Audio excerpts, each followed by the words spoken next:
Hey everybody, this is Ryan Clark. I've known Ryan for a long time.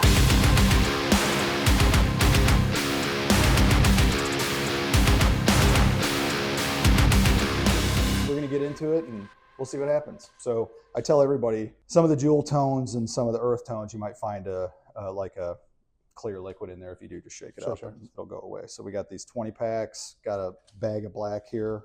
Okay. I wish I had a couple different brushes, but fuck it, we'll be all right. So do you know what you're doing when you like before I go? Before you go. Previously, when I would do it, I just wouldn't. But I found that I just those flowers I've been doing lately. I like those a lot. Messing around with those things. Do you underpaint?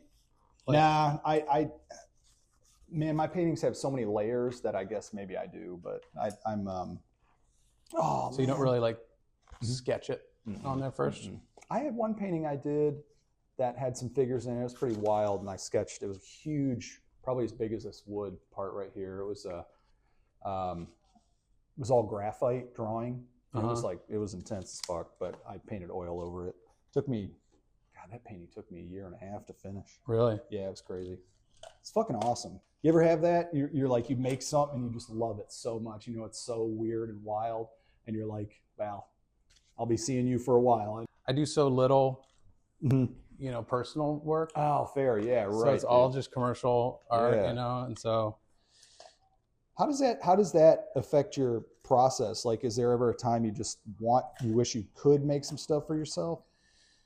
For sure. Yeah. Yeah, but I hardly ever even have the time to even think about what I would do and honestly, if I had the time to do personal stuff, I feel like it would be something in the arena of apparel or something that's not. Oh yeah, right. You know what okay. I mean? Like, that's cool. Have you ever done anything like that? I know No, I mean, I've seriously considered like really taking the plunge and going for it. Man, you said you're living in the country now? Kind of, right? Yeah. I mean, it's about as close as you can get to the city and have land, Love it. So it's called Maple Valley. It's okay. It's southeast of here. Okay. And it's about 45, 50 minutes out of the city. Oh, okay. That's cool, man. What are you working on now, like job-wise? I just finished up the new Jerry Cantrell artwork. Oh, for tight. His new solo record. Oh, that's sick. So that's been a lot. Anytime there's a release like that, it's always, there's more stuff than like like an indie record. Yeah, right. It's just like so there's a lot of versions, a lot of just assets, what I need to create. And how long do you work on a project like that generally? Like, if there was an average, what do you think? Well, I'm sort of always juggling probably 4 or 5 things. Yeah. Okay. So it's hard to put it like linear. Got it. But I would say something like that. I'm probably working on it like a third of the time for 2 or 3 months. Got it. Okay. Okay. If that makes sense. Yeah. Like a certain set amount of hours a week you dedicate to it or something like that. And it's just it ebbs and flows. Like sometimes it might be like all I work on for a week, and sometimes it might be like a quarter of what I work on for the week. Yeah. You mentioned apparel. Like, how would that look for you? That's fucking sweet. I've been sort of obsessed with clothing for a long time. And it's sort of taken on different shapes like over the years. Like, if I were to do it, I would really want to do something that's more of a legitimate apparel brand and less of like a t-shirt company. You know what I mean? Like, totally. I feel like when a band guy does apparel company, it's t-shirt, like, here's a shirt with some graphics on it. It's like, I'm not interested in that. If I'm going to do something like that, I feel like I have to sort of master it. Oh, okay. And if I want to master it, like whatever that means in my own head, it's just a huge commitment, So it's like I have to sort of give up 1 or 2 things in order to do something like that. Yeah. It's weird, man, having different interests of creative outlets. It's like, especially being a parent and like trying to make money and right. Do all that. It's like, how many things are we capable of knocking out from one brain at once? Right. It's like so intense, man. Yeah, I think we can only juggle, like we can only be really good at like 3 or 4 things. Yeah, dude. At once. Yeah, that's no joking. Even that sometimes I'm just like, God, man, totally. I just feel fucking spent, you know. Being a parent is one of those, you know. So Dude, yeah. Thanks for the check reminder. that off. No joke. Yeah, true. Man. Yeah, man, that's one of the. I mean, it sounds cliche to say, but it isn't. Like, I can't believe who I've become being a dad. You know what I mean? It's such a different world. How do you have? How many do you I have? have one. Yeah, he's 4. He's about to be 4 next month, and it's like I don't think I've actually experienced God, and I'm not. And whatever God is, so that's what I'm saying. Like that transcendent value as much as I have being his dad. It's so radical, dude. Yeah, it's you know, there's just so much damn power in it. Blows my mind. I was going over. His mom and I are divorced, and he was a COVID baby. Okay. And I was going over the house over there in the evening, and I was driving. I shouldn't have been driving. I was a little intoxicated, not to the point of where I was like fucked, but I was like, just got divorced, lived one life, and then, started living a different life for about a year. You know what I mean? Yeah. And and so I went over there to see him. I saw him, and it was late at night. It was more for me to see him than, he was having a hard time. He wouldn't go down. So I went over to try to help her get him down, And so I took him outside. It was the first time he'd been outside late at night, and it was so special. And there were these daffodils that grow all over Nashville. And we went outside and went by the street, and we were looking at these daffodils in the street light.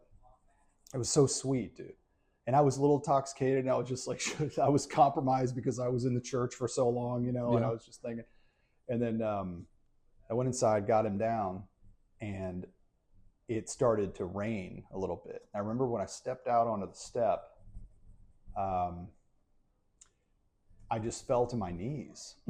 And I was just, my arms went up, and I laid on the oh my God, man. You know what I'm saying? Like, it brings the tears up. Yeah. I just laid on the concrete crying, but so happy that I was able to like be with him in that moment. And then I came home, and like I was drawing, and made this great drawing, and I was drunk, and it was not drunk, but it was one of the, I was like, these things can exist together. You know what I'm saying? Yeah. It's not one or the other. Sometimes it's like the lowest, crazy. or, quote unquote lowest points. Big time, dude. When it's the realist. So cool.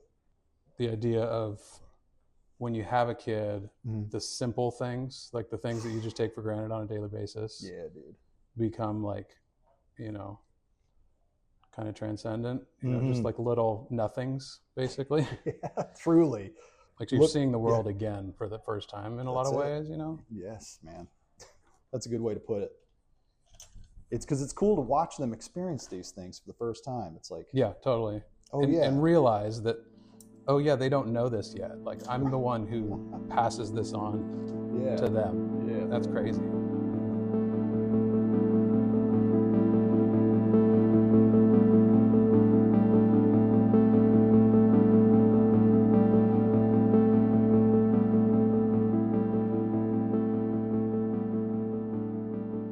Did you go to school, dude? I mean, not after high school. Yeah, got it. Yes. No. Good way to answer that. Yes, I did some, dude. Yeah. No, I didn't. That's awesome. I was in bands like in high school.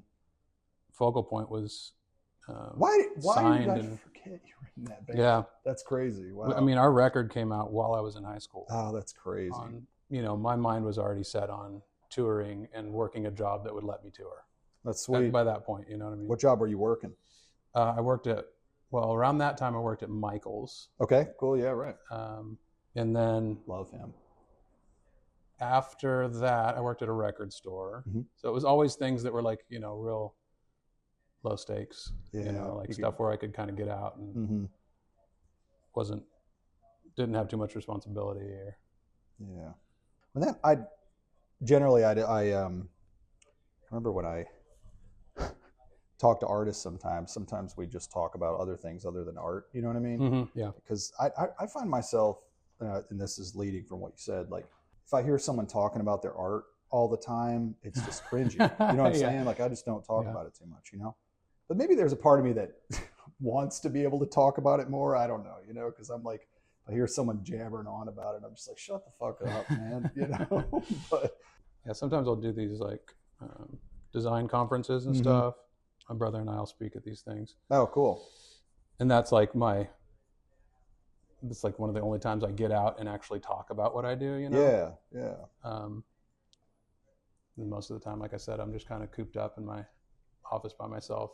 Man, that's a crazy existence out, you know, just by working by yourself all the time. Yeah. You know? I mean, I sort of favor it. Yeah. Because I've done both, you know? I like to be kind of in control of my day and my time. Yeah. Because I'm constantly switching gears between what I'm doing. You know, maybe one day I'll be demoing half the day and then. Oh, like jams? Yeah. And then, you know, the other half I'm running errands, and then I'll come, you know, most days I'm just doing design stuff, but I like I like to be able to be flexible. Right. And I found like when I work somewhere, when I have a boss or I'm working with like a team, I just feel obligated, even if there's like a little bit of freedom in there for me to do that kind of stuff. I feel guilty for like not focusing on that one thing that you think you should be. That I think I should be doing. Basis what the team thinks or something. Exactly. Yeah, got it. For 20 years, I'm used to just using every second of time to do something different. Yeah. If I'm caught up with everything design-wise, I won't skip a beat. I'll just move right into like music or something else. God, dude, how do you do that? I'm just used to doing it. Damn, that takes discipline in my mind. I just, you know, when I started doing this, I just wanted to, you know, build a portfolio and achieve and get good clients and all that kind of stuff. And that like, that hunger or that thirst or whatever is like not really ever gone away. Wow, that's cool. I mean, I'm sure you have clients that come to you and want your work regardless, right? Yeah, that's the bulk of my client stuff. Like I've never sought out work. Nice. It's all just kind of come like there'll be clients that I've worked with for years, you know, and some of them moved on to something else, and then they kind of come back to me when they're working at a new place. Or I have a lot of clients that have, you know, I've known for years. I've kind of done everything for them. Yeah. And then there's a lot of just word of mouth. You know, a lot of artists will tell other bands about me or whatever. For sure. So it's just always kind of snowballed like organically. Yeah. But sometimes when it's hitting, I get overwhelmed by if I'm working. Like if a lot of people hit me up to do stuff, I get overwhelmed by that too. You know what I mean? So it's like, which one is better? I mean, maybe learning to do I'm painting some fucking McDonald's fries here, bro. If someone wants me to do a commission, I'm like, yeah, awesome, sweet, got it done. And I get, you know, I collect it all up front because I've played that game before. Yep.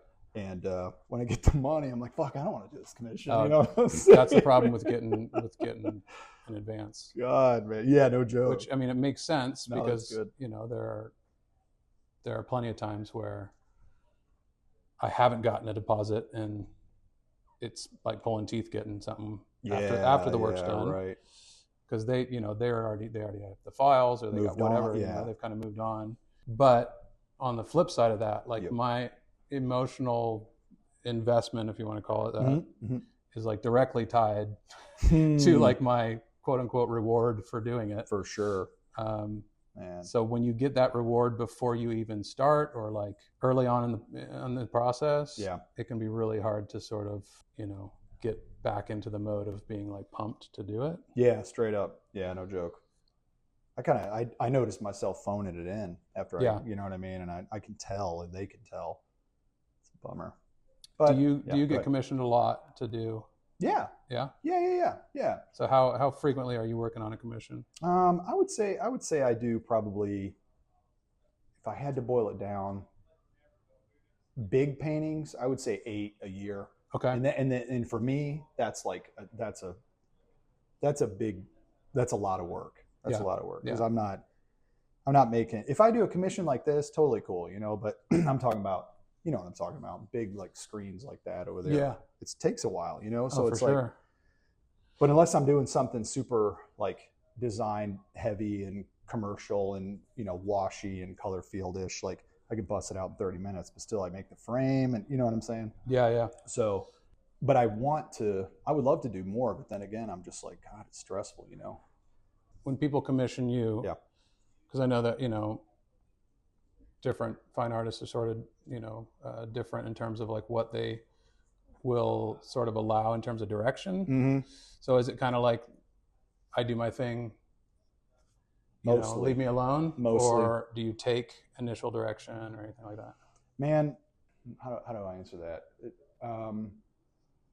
If someone's like, I want what you do, I'm like, right. Okay, are you sure? You know what I'm saying? Usually when someone hits me up, I'm like, I want to have a short conversation with them. Sure. Because I can collect a ton of information. Did that just turn on? Oh, nice. Like when you talk to somebody and I ask them if they're having me paint something for their family, I'm like, can you send me a picture of your family and let's have a 15-minute conversation. Okay. So I can, because you can collect about a lot of, or at least I can, a lot of information on the feel of someone when you talk to them, you know? Right. So I'll do that. And then, but if they get too specific, I'm like, you got the wrong guy. Right. But also I want to be the kind of person, the kind of artist that can adapt to that, you know, but some things I just don't do, you know? So. Right. But in turning work away is not fun, you know? No, it's not definitely fun. not. But I got to be real with these people because I've definitely not. Yeah, I can do that, and then I'm like halfway through it, I'm like, this is fucked. But what about you? How does it go for you? I mean, again, since it's commercial stuff, it's like it's either yeah, right. But you know, it sort of depends on the client and how well formed their idea is, Mm-hmm. how much they, you know, really came to me for what I do and what I want to do. Yeah, right. So some clients are just like kind of give me free reign, and then other ones it's just I realize somewhere along the process that I'm just like a set of hands for their idea, you know. Yes. You get pissed when that happens sometimes, or not really? I used to get pissed more. Yep. Great answer. But after 24 years of doing this, part of it, you know, it's part of it. You know, not every piece is going to be a portfolio piece. Mm-hmm. At the end of the day, like I'm a commercial artist. Mm-hmm.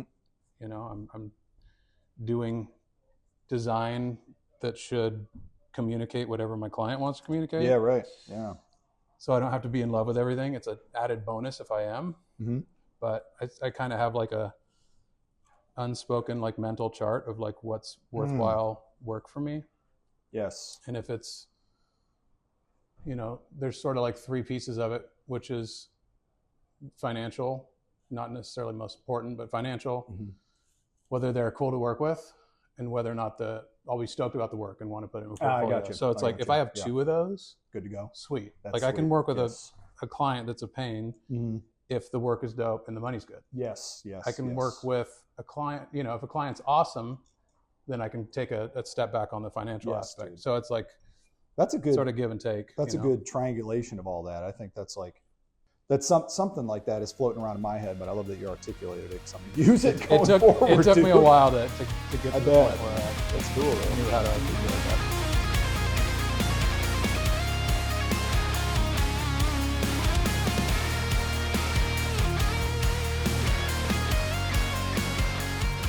So you got Demon Hunter record you're working on. Yep. Are you always working on a fucking Demon Hunter record? I feel like like that's cool.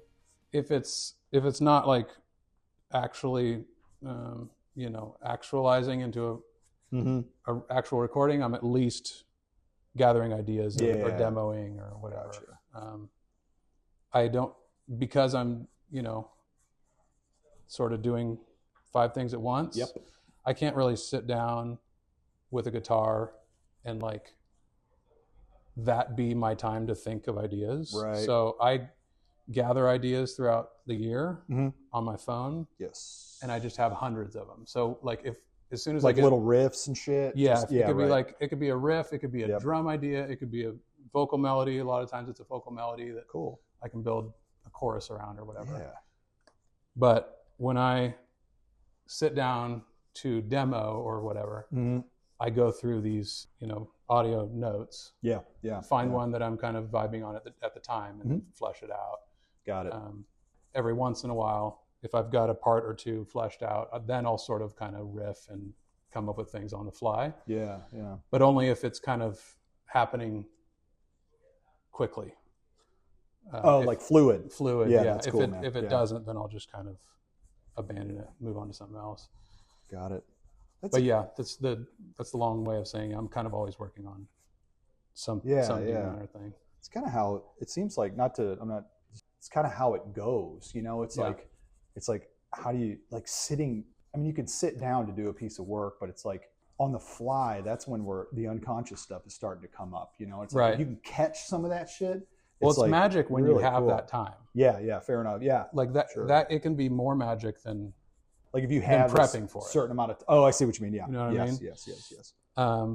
But as someone who's just kind of learned like what process works for me and allows me to have a life. Yep, that's really the only one that that makes sense. Is like being ultra prepared for those moments where I can actually, you know, take advantage of my time. Do you notice when they hit the most? Is there something going on in your life that they're like, you're flowing?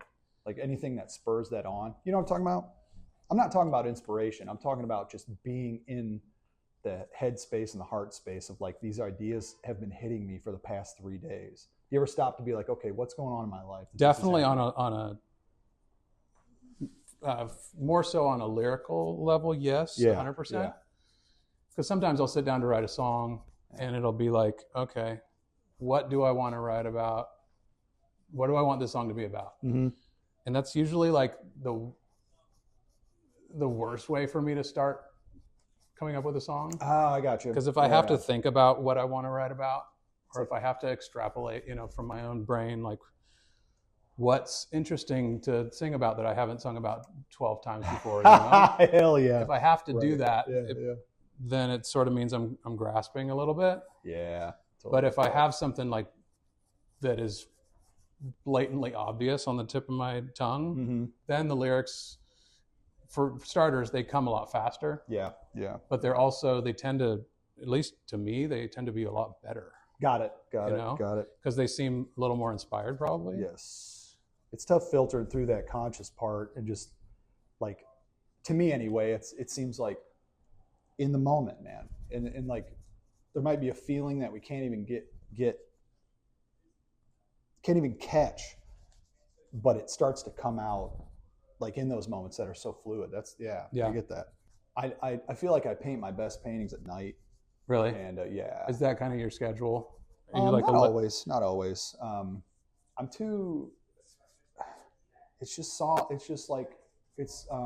reverent. You know, when I'm painting at night by myself in my studio, my son's upstairs sleeping. Like, you know, there's something kind of romantic about it. Oh, that's the term. Yeah. It's like, dude, I'm a pretty emotional person, and also like, I'm an emotional painter, you know, an emotional artist. Like I'll weep when I paint a lot, man. Really? And it's really good for me to do that. That's awesome. Know?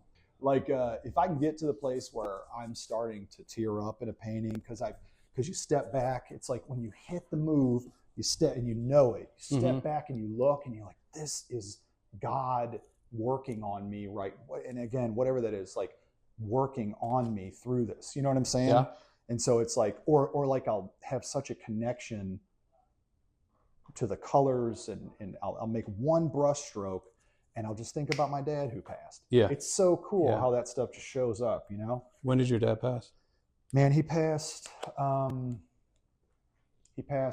this last March, but the March before. All right. And it's really something, dude. Were you pretty close to him? Nah, we didn't talk for like 6 years before he passed, but wow.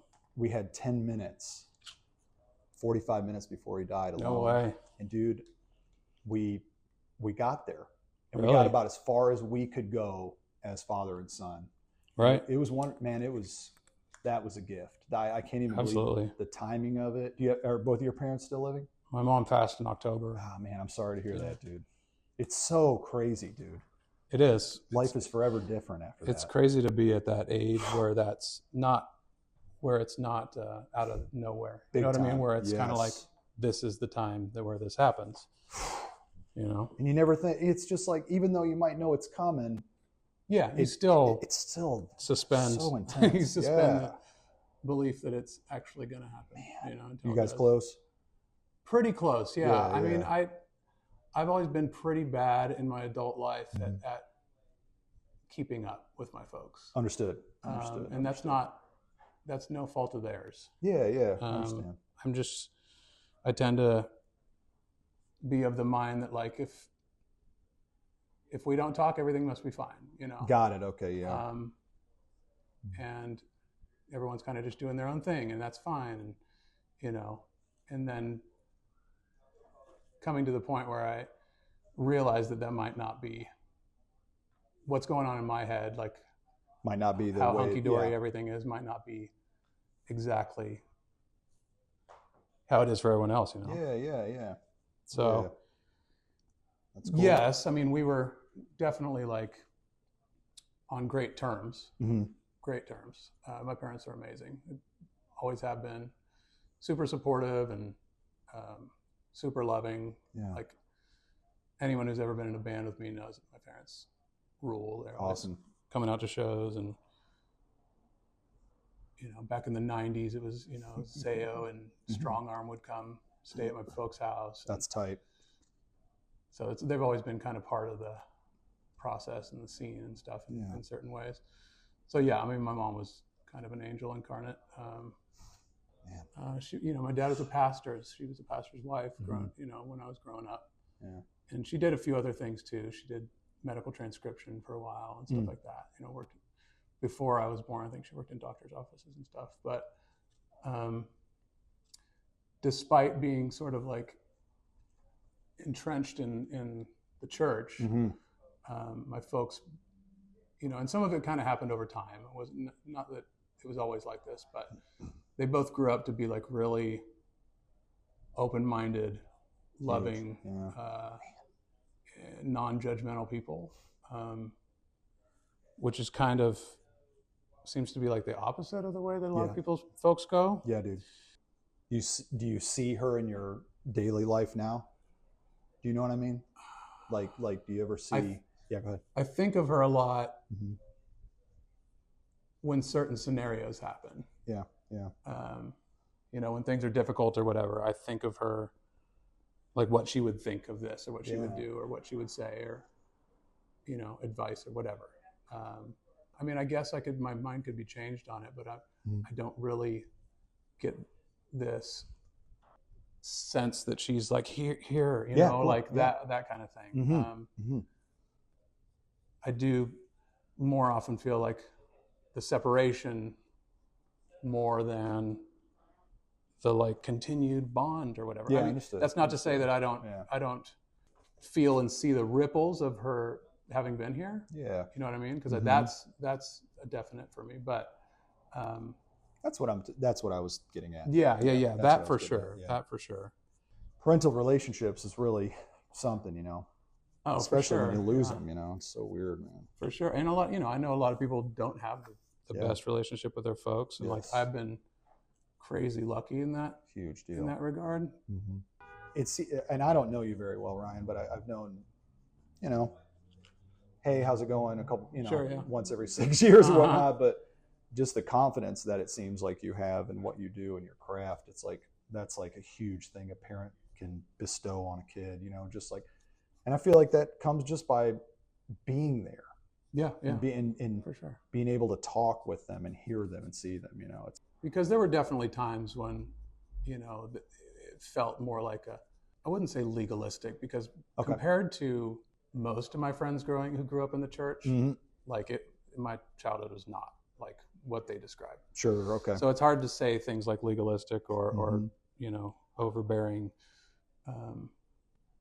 fundamental things like that. Those don't really apply, I don't think, to me. But there were times where it was, you know, I felt like my dad was a pastor first, and a dad second, right? Wow. Every lesson came with a Bible verse or whatever. Right. But like in hindsight, you know, there's so much of that stuff that now I look back and I'm like, actually, that was probably the way to go, you know, like cool. in so many cases.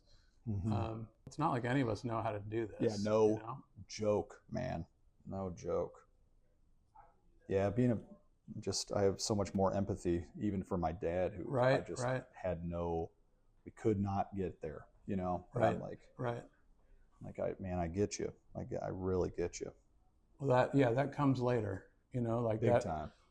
Understanding of that it's really hard to swallow when you need it really is. When you need it, it's really hard to swallow. Big and time. then if you can somehow get past that needing of it, that's when you can start to like understand it a little bit. Yeah, right. You know what I mean? Yes.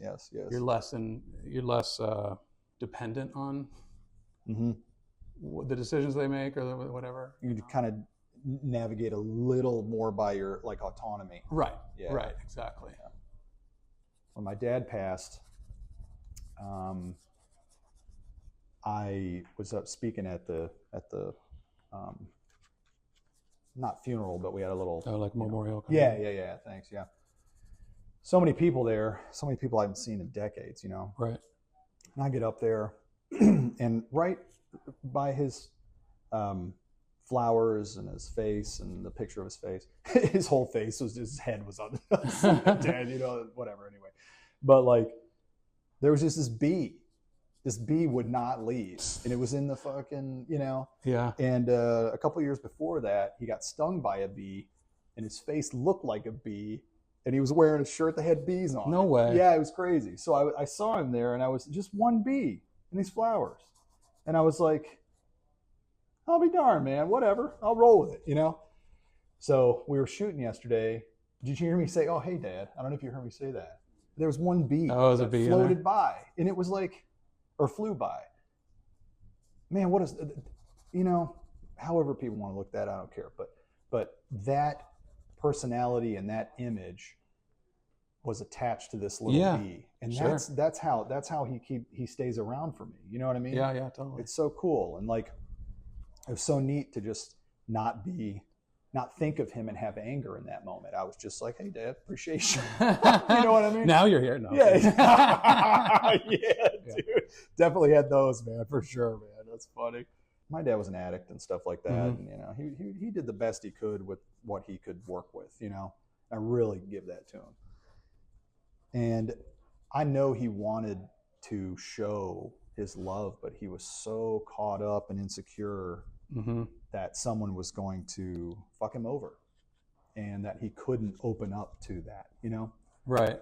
Makes me sad, but I'm glad that I see that in him now. And he's just funny. The guy was just funny as hell, you know? He's kind of just pessimistic about like relationship, getting too close to people? I think, I don't know if he was pessimistic about it, but I think he was worried. He couldn't be vulnerable. You know, okay, sure, and vulnerability, and that's kind of generational as well. Big time, dude, big time. But also the family he grew up in, man, you better watch your ass, right? Because they'll take you out, right? You know, so but he projected that onto his, you know, new family, and like me and my brother. Right, it's just right. like, I can't speak for my brother, but I just did. But like, you know, it's like, Dad, you know, we're your little guys, man. Sure. Yeah. So I had some great times with my dad, I remember, and he made me laugh like nobody else, man, you know. And I think now, getting so close to my son, you know, I know he's going to go his own way one day. Right. And I hope he goes his own way one day. Right. You want to, like you fly, dude, you know? Yeah. You wish an adventure on him. Yeah. You know, like. Exactly, dude. Yeah. And if he doesn't, you know, I'll be sad if he doesn't come back for a bit and we don't talk for a while. I'll be real sad. Yeah. But I'm not going to be the one that isn't going to. I'll reach out to him. You know what I mean? Right. So, and I say that now. You know, I hope I can do that. But I'm sure you will. I could imagine being the dad of a little girl is so much. I mean, obviously, probably different than being the dad of a boy, man. Just the vulnerability that's there too. You know what I mean? Yeah, for sure. I mean, it's a whole different set of like concerns and, you know, like sort of prerequisites, I guess. For sure. But I've always wanted a girl. Cool. That's what I was hoping for, and I don't know. It's kind of more my speed, I guess. Like the energy of a boy sort of scares me. And like the, you know what I mean? Yeah. And like the, for sure. Like I just, you know, in my heart of hearts, I wanted a kid that I could just like snuggle up with on the couch and like, you know, go people watching with and you know, someone that's kind of quiet and reserved and calm and polite and all those things. And I was just like, I don't think I'm going to get that out of a boy, no matter what way I cut it. So that's another rad thing about working for myself. It's like I can, you know, take time when I need it to just hang. Super cool, man.